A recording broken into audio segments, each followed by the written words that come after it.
Hello everyone. चलिए discuss कर लेते हैं कि हमने आज के दिन कैसे ट्रेड करने का प्लान किया था और हम कल के दिन कैसे ट्रेड कर सकते हैं, है ना? तो देखिए, एक हमने लाइन ड्रॉ करी थी 25,900 की और दूसरी हमारी एक लाइन थी 25,750 की, राइट?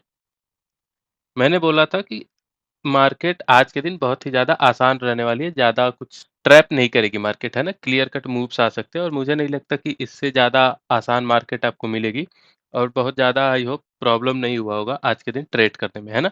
तो देखो, एक हमारा क्या एनालिसिस था कि मार्केट अगर इधर-इधर खुलती है और इस लाइन को ब्रेक करती है तो हम पी में जाएँगे, है ना? लेकिन मैंने क्या बोला था, ज डायरेक्ट ब्रेक करेगी तो हम पी में नहीं जाएँगे, ब्रेक करे, रीटेस्ट करे तब जाएँगे पी में, है ना? उसके पहले पी में नहीं जाएँगे। क्या ब्रेक करके रीटेस्ट वगैरह किया यहाँ पे? नहीं। तुरंत मार्केट ट्रैप किया, ऊपर आ गई, पहला चीज़। दूसरा एक क्या बताया था मैंने कि मार्केट जब इस लेवल के आस-पास बुलिश पैटर्न बनाए, तो हम एक कॉल में जा सकते हैं। टारगेट हमारे क्या हो जाएँगे 25,860 के। ये मैंने कल बताया था, है ना?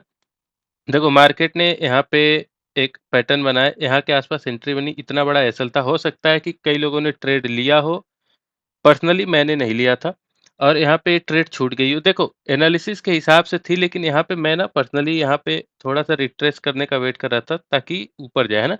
यहाँ के आस-पास ताकि एसएल सही बैठे, लेकिन मार्केट मार्केट डायरेक्ट निकल गई, तो मैं भी ये ट्रेड नहीं ले पाया था। हालाँकि एनालिसिस के हिसाब से थी, तो आई होप आप सबने पैसा यहाँ पे कमाया होगा अगर कॉल में एंट्री ली होगी तो। ये था पहला चीज़। दूसरा क्या एनालिसिस था कि अगर मार्केट 25,900 के पास मिलती है और बियरिश पैटर्न बनाती है, तो भी हम ट्रेड ले सकते हैं, राइट? मार्केट ने देखो यहाँ पे कितना अच्छा पैटर्न बनाया, ये बेयरिश पैटर्न होता है। मैं लर्निंग वीडियो में कभी बताऊँगा, ये इसको इवनिंग स्टार की तरह ट्रीट कर सकते हो ना, इवनिंग स्टार, ठीक है? सो ये बेयरिश पैटर्न होता है, हालाँकि इसके बाद भी अगर देखो तो एक ऐसे जब आने के बाद ये जब बनाया ना, तो यहाँ पे भी एंट्री ले सकते थे क्योंकि हमारा 25,900 का ऑलरेडी एक बियरिश रेजिस्टेंस वहाँ पे था, है ना? वहाँ पे एक हमने पैटर्न बनाया था कि हमारा यहाँ पे अगर मार्केट आती है 25,900 पे और रिजेक्शन लेती है तो हम पुट में जाएँगे, ठीक है? और दूसरी बात, इतना ऊपर से जा रही है मार्केट तो ज़्यादा चांसेज़ है कि इस रेजिस्टेंस से रिजेक्शन ले, है ना? सो बहुत ज़्यादा चांसेस थे कि यहाँ पे पुट में ट्रेड में बैठा जाए तो अगर हमारे प्रॉफिट मिल सकता है ना? सो आई होप यहाँ पे भी, और अगर किसी ने इस वाले ट्रेड में मिस किया हो तो यहाँ पे भी पैसा कमाया होगा। बहुत ही ज़्यादा आज के दिन आसान मार्केट थी। आई डोंट थिंक कि इससे ज़्यादा आसान आपको मार्केट मिलेगी। बिल्कुल जैसे कि मैंने कल बताया था वैसे ही किया मार्केट ने, है ना? ठीक है? ओके, ठीक है, आई होप आप सबने अच्छा खासा पैसा कमाया होगा। अब देख लेते हैं कि कल के दिन मार्केट में कैसे हम ट्रेड कर सकते हैं। सो देखो, एक हमारी एक क्लियर कट आज की तरह ही कल भी लाइन हो जाएगी 25,900 का ही। ज़्यादा दिक्कत वाली बात नहीं है, वही रेजिस्टेंस की लाइन रहने देते हैं कल के दिन, है ना? और यहाँ पे एक लाइन हो जाएगी हमारी इसका लो 25,725 लगभग-लगभग, है ना? ये जो लो है, ठीक है? देखो, मार्केट लगभग-लगभग देखोगे तो इसके बीचों-बीच है। सो देखो, अगर मार्केट खुलती है फ्लैट, ये लगभग-लगभग कल के जैसा ही सिनेरियो बन रहा है आज भी, है ना? सो देखो, अगर मार्केट खुलती है फ्लैट और ऊपर चलती है, नीचे चलती है तो कॉल या पुट नहीं लेना, ठीक है? ये हमें नहीं लेना। ठीक है? फ्लैट खुलती है मार्केट में तो बहुत ज़्यादा चांसेज़ हैं कि ऐसे साइड वोलेटाइल टू साइडवेज हो जाए, ठीक है? ऐसे, ऐसे, ठीक है? या फिर थोड़ा-सा इस तरीके से। सो उसमें क्या होगा कि हमारे या फिर इस तरीके से, उसमें क्या होगा कि हमारे प्रॉफिट्स नहीं होंगे, अननेसेसरीली डीके होगा।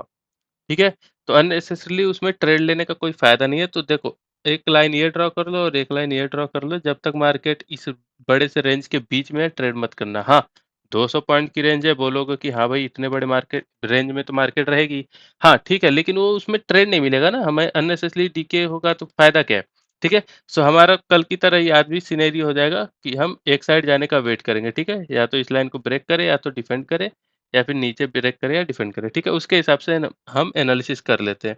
तो इसका तो वैसे कल की तरह ही सेम रहने वाला है 25,900 का, कि अगर इसको ब्रेक करती है तो 26,025 का टारगेट हो जाएगा और अगर डिफेंड करती है तो वापस से 25,760 ए 80 का ऑलमोस्ट टारगेट हो जाएगा, जो कि आज था। आज भी मार्केट ने हमें ये वाला टारगेट दिया और ये वाला भी टारगेट हमें दिया था, ठीक है?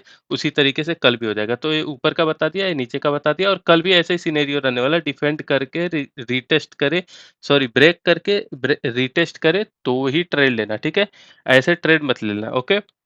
अच्छा, ये हो गई ऊपर की। अब बात हो कर लेते हैं नीचे की। देखो, अगर 25,725 को जब मार्केट ब्रेक करे, ठीक है? कैसे ब्रेक करे? ऐसे रीटेस्ट करके, ठीक है? डायरेक्ट ऐसे ब्रेक करेगी तो हो सकता है यहाँ पे ट्रैप करके ऊपर आ जाए, जो कि मैं हमेशा बोलता हूँ, ठीक है? तो हमारे टारगेट हो जाएँगे 25,600 के, ठीक है? यहाँ पे पुट की ट्रेड बना लेना, यहाँ पे अगर डिफेंड करती है, डब्ल्यू पैटर्न आज की तरह बनता हुआ दिखता है, तो कॉल की ट्रेड टारगेट हमारे 25,860 के ही रहेंगे आज भी, ठीक है? सो ये पूरा एनालिसिस रहने वाला है कल का, है ना? देखो एक बात याद रखो, कल के दिन क्वांटिटी बहुत ज़्यादा कम कर लेना। आज बहुत अच्छा प्रॉफ़िट इसमें या इसमें कमाया होगा आई होप, ठीक है? और यहाँ पे तो कुछ मिला ही नहीं था, तो पिछले दिन तो हमारा ब्रेक इवन पे ही गया था। आज प्रॉफ़िट मिला है, तो कल हम इसको बचा के रखेंगे। तो क्वांटिटी थोड़ी-सी कम कर लेना, क्योंकि बहुत ज़्यादा चांसेज़ है कि इसी बीच में ही भांगड़ा करती रहे मार्केट, ठीक है? साइडवेज़ टू वोलेटाइल, तो अननेसेसरीली मार्केट को पैसा देने की कोई भी ज़रूरत नहीं है। जब मार्केट यहाँ पे या यहाँ पे पहुँचेगी, तो ही मार्केट में एक्टिव होना, वरना शांति से बैठे रहना, ओके? सो अभी के लिए फिलहाल इतना ही रखते हैं फ्रेंड्स। मिलते हैं नई वीडियो में नई लर्निंग के साथ। Thank you very much.